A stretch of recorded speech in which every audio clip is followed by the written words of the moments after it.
Cette vidéo est tournée dans le cadre de la Semaine de la science et des technologies. Son contenu correspond au programme du domaine d'apprentissage des sciences du ministère de l'enseignement primaire, secondaire et technique, développé dans le cadre du projet d'éducation pour la qualité et la pertinence des enseignements au niveau secondaire et universitaire. La raison pour laquelle nous apprenons à faire des algorithmes, c'est pour obtenir de l'ordinateur qu'il effectue le travail à notre place. Il faut donc expliquer à l'ordinateur comment il doit s'y prendre par un algorithme qui prend des données en entrée, exprime un traitement particulier et fournit des données en sortie.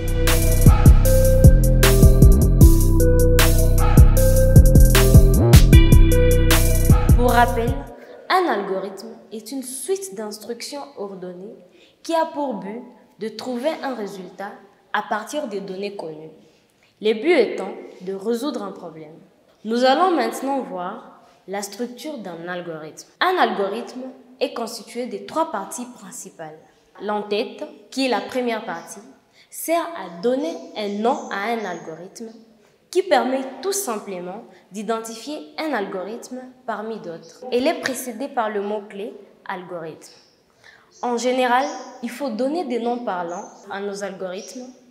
Ceci pour permettre au lecteur de nos algorithmes d'avoir une idée de ce que fera nos algorithmes. Par exemple, un algorithme qui nous permet de calculer la racine carrée d'un nombre. On peut la renommer en algorithme racine carrée. La deuxième partie, c'est la partie déclarative. Dans cette partie, nous déclarons les différents objets que l'algorithme utilise. Nous parlerons d'abord des constantes et des variables. Une constante peut représenter des chiffres, des nombres, des caractères dont la valeur ne peut pas être modifiée. Une constante est identifiée par un nom précédé par le mot-clé « constante ». Exemple, const pi égale 3,14. Cette valeur ne peut pas changer, raison pour laquelle pi est une constante. Une variable sert à stocker des chiffres, des nombres, des caractères, et ainsi de suite, dont la valeur ou le contenu peut être modifié au cours de l'exécution de l'algorithme. Je clarifie un peu. Prenons un verre contenant de l'eau. Le verre, c'est la variable et l'eau, c'est la valeur. Le contenu du verre peut changer parce qu'on peut y mettre du jus, du vin et autres types de boissons. Une variable est identifiée par un nom. Il est généralement composé par des lettres, mais peut également contenir des chiffres. Il ne doit pas commencer par des chiffres, il ne doit pas contenir des espaces, ni des caractères de ponctuation, ou même des caractères accentués. Une variable doit avoir un type. Le type de la variable représente sa nature ou la nature d'une constante. Le type peut être un entier, un réel, un booléen ou un chaîne de caractères.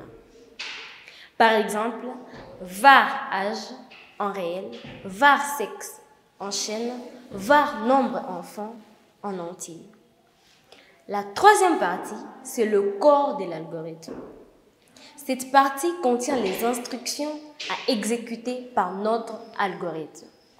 Elle est délimitée par les mots-clés début et fin. Récapitulons tout ceci. L'entête, algorithme, non-algorithme. La partie déclarative, constante, nom de la constante, égale valeur. Variable, nom de la variable, type, ou soit variable, nom de la variable, en type. Il y a la troisième partie, le corps de l'algorithme. Début, les instructions, fin de l'algorithme. Voyons tout ceci par des exemples. Écrivons un algorithme qui nous permet d'afficher notre prénom. Nous commençons par le mot-clé algorithme suivi du nom algorithme, mon prénom. Ensuite, nous déclarons la variable qui est du type caractère. Variable prénom en caractère. Nous délimitons le corps de l'algorithme en commençant par début. Nous demandons à l'utilisateur d'entrer son prénom par le mot-clé « écrire ». Quel est votre nom? En fait, le mot écrire permet d'afficher et le mot lire nous permet de saisir. Donnons ensuite à notre utilisateur la possibilité de saisir en écrivant lire prénom. Et enfin, nous affichons la valeur qui a été entrée dans la variable prénom. Écrire bonjour prénom. Si vous avez écrit votre prénom comme moi, Joséphine, votre algorithme affichera bonjour Joséphine. Ensuite, nous terminons notre algorithme par le mot-clé fin.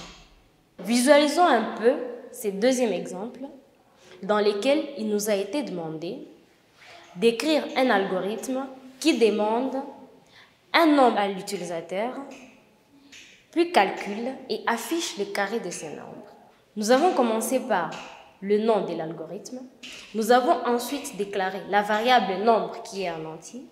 Nous avons délimité notre algorithme par les mots-clés début et fin. Nous avons invité l'utilisateur à entrer un nombre. Nous lui avons donné la possibilité de saisir ces nombres. Et ensuite, nous avons affiché le carré de ces nombres. Nous avons donc vu comment écrire un algorithme. Je vous laisse deux exercices. Le premier, vous allez écrire un algorithme qui permet de faire la somme de deux nombres. Le deuxième, vous allez écrire un algorithme qui fait la multiplication de deux nombres. Nous corrigerons tout ceci dans la prochaine vidéo. Si vous voulez voir la correction ou si vous voulez savoir si vous avez réussi, revenez dans la prochaine vidéo.